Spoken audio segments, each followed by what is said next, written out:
Assalamualaikum warahmatullahi wabarakatuh. Alhamdulillah, wassalatu wassalamu ala rasulillah wa ba'd. Banyak di antara kita bertanya pada saat ini, saat ia melihat fenomena yang ada di tengah-tengah umat Islam. Ia berpikir dan ia berbicara dengan dirinya atau berbicara dengan temannya, mengapa umat Islam pada saat ini berpecah belah? Mengapa umat Islam pada saat ini berkelompok-kelompok? Ini sebuah kenyataan yang tidak bisa kita pungkiri. Dan pemirsa, apabila kita termasuk orang yang memikirkan kondisi umat seperti pertanyaan di atas, maka ketahuilah bahwa kita bukanlah orang yang pertama bertanya dengan pertanyaan di atas. Sebelum kita, jauh sebelum kita, ada seorang ulama besar, tokoh karismatik, seorang sosok yang diakui oleh umat Islam di seluruh dunia, Umar bin Khattab radhiyallahu ta'ala anhu, pernah bertanya dengan pertanyaan serupa, kaifa takhtalifu hadhil ummah? Mengapa umat Islam ini berpecah belah? Sebuah pertanyaan yang lahir dari kecemburuan seorang yang beriman ketika melihat kondisi umat Islam pada saat itu. Lalu beliau bertanya kepada Abdullah bin Abbas. Apa jawab Abdullah bin Abbas? Mari kita simak jawaban Abdullah bin Abbas. Sebuah jawaban yang akan membuka mata kita sehingga kita mengetahui jawaban dari pertanyaan besar di atas. Beliau mengatakan, ya Amirul Mukminin, wahai pemimpin umat Islam,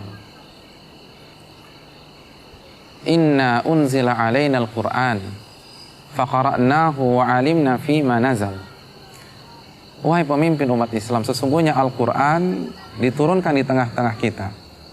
Kita yang pertama kali membacanya, dan kita yang paling mengetahui makna setiap ayat yang ada di dalam Al-Quran.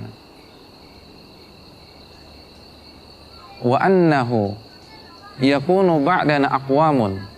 Lalu setelah kita wafat, akan lahir generasi berikutnya. Di antara mereka ada kaum-kaum yaqra'una Al-Quran. Mereka membaca Al-Quranul Karim. Mereka tidak tinggalkan Al-Quran. Mereka tidak taruh Al-Quran mereka di gudang mereka, tidak, mereka membaca Al-Quran. Walakin la ya'rifuna fima nazal. Namun mereka tidak tahu makna dari ayat-ayat yang mereka baca. Fayakunu likulli qaumin fihi ra'yun. Ketika mereka tidak tahu pemahaman yang benar dari ayat-ayat tersebut, sebagaimana yang dipahami oleh para sahabat Nabi SAW, sebagaimana penuturan Abdullah bin Abbas, maka mereka mulai mentafsirkan Al-Quranul Karim sesuai dengan pemahaman mereka masing-masing. Setiap orang punya opini, setiap orang punya pentafsiran, setiap kelompok punya pentafsiran. Fa idza kana likulli qaumin fihi ra'yun ikhtalafu. Maka apabila setiap mereka sudah mentafsirkan Al-Quran dengan pentafsiran masing-masing, maka mereka akan berselisih. Mereka akan berbeda. Mereka akan berpecah belah. Wa idza ikhtalafu iktatalu. Dan kalau mereka sudah berpecah belah, maka langkah berikutnya dikhawatirkan akan terjadi konflik horizontal di tengah-tengah umat. Inilah pertanyaan yang dilemparkan oleh Umar bin Khattab dan dijawab dengan sangat cerdas oleh Abdullah bin Abbas dan dikeluarkan oleh Imam dalam kitabnya Syu'batul Iman, Al-Imam Baihaqi. Pemirsa yang dirahmati oleh Allah Subhanahu wa taala, jawaban dari Abdullah bin Abbas harus kita renungkan. Karena ini bukan percakapan warung kopi. Yang bertanya adalah Amirul Mukminin Al-Faruq, gelar yang diberikan Nabi SAW, yaitu orang yang bisa membedakan mana yang benar dan mana yang salah. Dan yang menjawab adalah Habrul Ummah, orang yang menempati ranking pertama dalam ilmu tafsir. Ulama mengatakan ni'mat turjumanil Quran Abdullah bin Abbas. Sebaik-baik yang mentafsirkan Al-Quran adalah Abdullah bin Abbas. Satu-satunya umat Nabi yang mendapatkan doa, Allahumma faqihu fiddin wa alimhu ta'wil. Ya Allah, pahamkanlah dia Abdullah bin Abbas tentang urusan agamanya dan ajarkan dia tafsir Al-Quran. Dan doa beliau diijabah oleh Allah Subhanahu wa Ta'ala. Abdullah bin Abbas mengatakan salah satu sebab mengapa banyak sekali kotak di tengah-tengah umat Islam karena masalah pemahaman. Banyak umat Islam yang mengambil Al-Quran, menerima hadis Nabi SAW, namun mereka pahami sesuai dengan pemahaman mereka masing-masing. Banyak sekali ucapan yang kita dengar, menurut saya begini, menurut saya begitu. Persis seperti yang dikatakan Abdullah bin Abbas. Mereka tidak mentafsirkan Al-Quran sebagaimana pentafsiran para sahabat. Apa yang terjadi? Otak kita tidak sama, background kita tidak sama, latar belakang kita berbeda. Kalau setiap orang diberikan kesempatan untuk mentafsirkan tanpa ada standar ilmiah yang jelas, maka pasti akan terjadi perbedaan. Dan langkah berikutnya terjadi perpecahan dan dikhawatirkan terjadi konflik horizontal.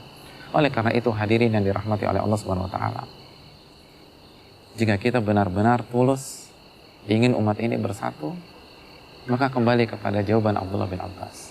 Ini adalah jawaban yang objektif. Karena semua orang mengakui ilmu Umar bin Khattab dan Abdullah bin Abbas radhiyallahu taala anhum ajma'in. Kembalilah kepada pemahaman dan metode beragama para sahabat yang langsung digembleng dan dibina oleh Rasulullah SAW. Mereka adalah murid-murid langsung Nabi kita tercinta Rasulullah SAW. Menggunakan pemahaman mereka itu sama saja menggunakan ilmu yang ditransfer oleh Rasulullah SAW.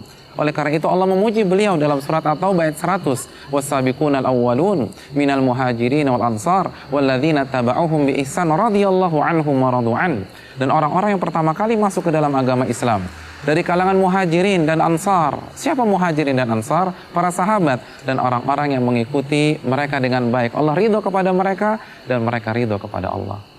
Oleh karena itu, ulama yang kita hormati, ulama yang kita segani dan kita akui ilmunya, Syekh Abdul Qadir Jailani rahimahullahu ta'ala pernah mengatakan dalam kitabnya Fathur Rabbani, alaikum bimadhabi salafi saleh, wajib atas kalian mengikuti jalannya para salafus saleh, wajib atas kalian mengikuti jalannya para sahabat, metode para sahabat, pemahaman para sahabat yang telah mereka jabarkan secara komprehensif. Ini penjelasan para ulama kita yang kita akui bersama. Syekh Abdul Qadir Jailani mengatakan, alaikum bimadhabi salafus saleh, wajib atas kalian memahami agama ini dengan pemahaman para salafus saleh, para sahabat radhiyallahu taala anhum ajma'in.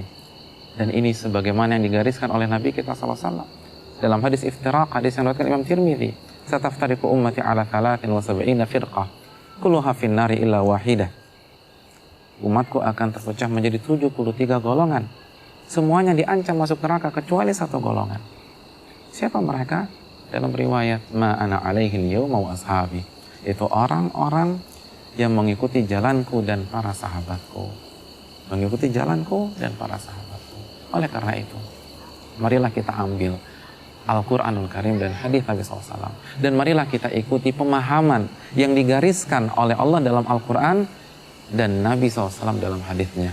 Jadi Al-Qurannya, ayatnya kita ambil, hadisnya kita pegang. Namun metode pemahamannya, jangan menggunakan pemahaman sendiri. Metode pemahamannya gunakanlah metode pemahaman yang telah direkomendasi oleh Allah dalam surat At-Taubah ayat 100 tadi. Dan apa yang digariskan oleh Nabi SAW dalam hadis Tirmidzi tadi, ma ana alaihi al-yawma wa ashabi, orang-orang yang mengikuti jalanku dan para sahabatku. Dan ini adalah wasiat emas Syekh Abdul Qadir Jailani yang sangat diakui ilmunya oleh masyarakat umat Islam. Alaikum bimadhabi salafus salih, wajib atas kalian mengikuti metode dan jalan beragama para salafus salih, yaitu sahabat radhiyallahu taala anhum. Ini yang bisa saya sampaikan. Semoga Allah memberikan taufik kepada kita untuk meniti jalan para sahabat, generasi yang langsung dicetak oleh tangan dingin Rasulullah SAW. Subhanakallahumma wa bihamdika, asyhadu an la ilaha illa anta, astaghfiruka wa atubu ilaik. Assalamualaikum warahmatullahi wabarakatuh.